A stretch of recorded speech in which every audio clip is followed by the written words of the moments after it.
Hi guys, okay, it's time for writing. Hopefully you're all seated quietly at the carpet in your writing spots. Today we're going to talk about ending stories. Our goal for today is that you will be able to end your story in a way that gives your reader closure. And by the way, I'm your reader, but you also have to keep in mind that your writing partner is going to be a reader. So keep in mind both of your audiences as you revise and finalize your piece. So what does closure mean?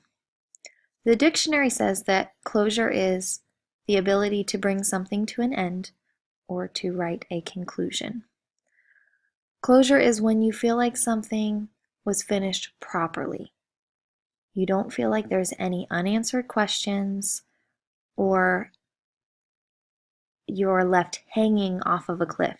I know many of us as readers get frustrated with authors that don't tie up loose ends. And this is the feeling of no closure at the end of a text. Throughout this unit, we've looked at a story about burying Luca.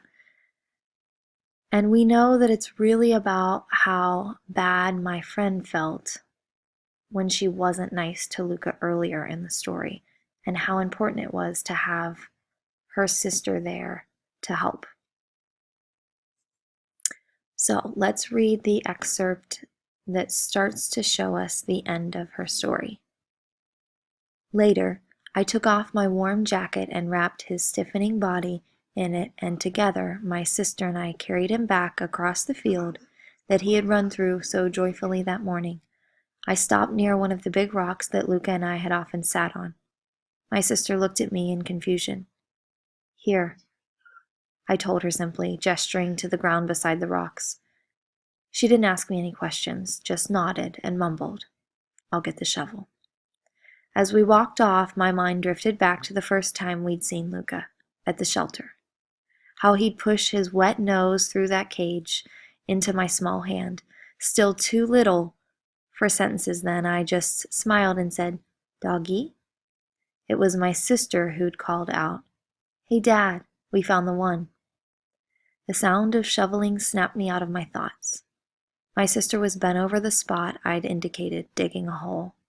I reached out and hugged her from behind. I could feel her body shake. Thanks, I mumbled into her ear, as we both cried. It's obvious that this writer has a lot of great things happening in this piece of the text, but there is a slight issue with her ending. It feels like her story just drops off a cliff. There isn't any closure. The reader needs to feel like they understand the importance of why the writer's sister is there to help. This ending really shows the reader what the story is about, and it brings closure to the small moment. Let's take a look at what she did. Thanks, I mumbled into her ear. She reached up and put her hand over mine, and I could feel again how she was trying to comfort me, even as she cried. I wasn't very nice to Luca this morning, I confessed. Tears of shame stung my eyes. Suddenly, my sister had me in a tight hug. It's okay, she murmured into my hair. Luca knew you loved him. Wow, what a difference, writers. Do you see how much just a few sentences changed the way this story ended? This is what we need to emulate in our own writing today. Okay, before we set off for our work today, I just want to remind you of some quick things to remember. As you're ending your stories, you need to work to make sure you're fixing problems. The conflict and resolution needs to happen. The conflict is the problem. The resolution is the solution of that problem. You need to make sure that you've taught your lessons fully, that you don't leave your readers unsure of what they're supposed to learn from you as the writer. You need to make sure that you're reflecting on the characters' feelings and articulating how they're feeling by sharing thoughts of characters. And then obviously make changes that tie back to the big meaning of your story. Cut the fat, but keep the important parts. All right, writers, it's time for our must-do. This is your goal for your writing stamina today. You need to find your writing partner and check your ending using your resource for good endings.